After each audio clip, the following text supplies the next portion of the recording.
Pandemi COVID-19 sudah melanda Indonesia lebih dari 11 bulan, namun jumlah pasien yang terinfeksi virus corona masih terus bertambah.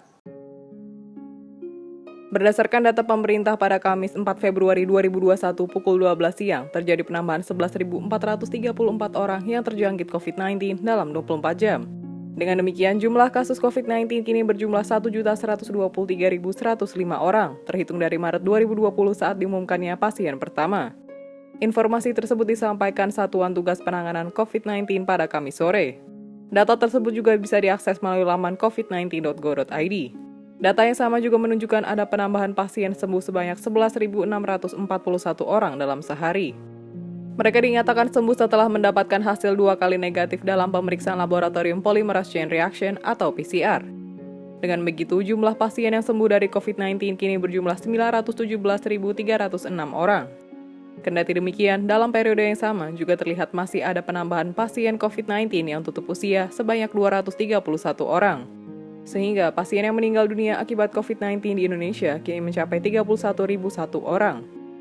Dengan update data tersebut, kasus aktif COVID-19 di Indonesia kini ada 174.798 orang. Kasus aktif adalah jumlah pasien positif COVID-19 yang masih menjalani perawatan di rumah sakit atau isolasi mandiri. Selain kasus positif, pemerintah juga mencatat ada 74.260 orang yang kini berstatus suspek. Sebanyak 11.434 kasus baru COVID-19 diketahui setelah pemerintah melakukan pemeriksaan terhadap 68.744 spesimen dalam sehari. Sebagai catatan, satu orang bisa menjalani pemeriksaan spesimen lebih dari 1 kali. Kasus COVID-19 saat ini sudah tercatat di semua provinsi di Indonesia, dari Aceh hingga Papua. Secara lebih terperinci, ada 510 kabupaten atau kota dari 34 provinsi yang mencatat pasien akibat terinfeksi virus corona.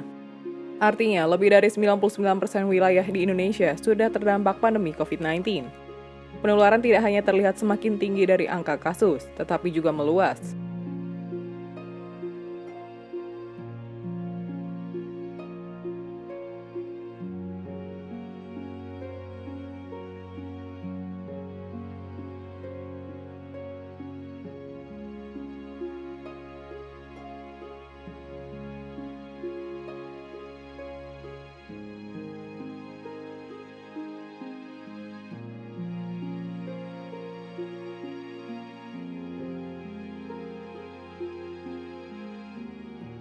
Demikian informasi dari Tribun Jateng Update. Saksikan terus Tribun Jateng Update hanya di channel YouTube Tribun Jateng.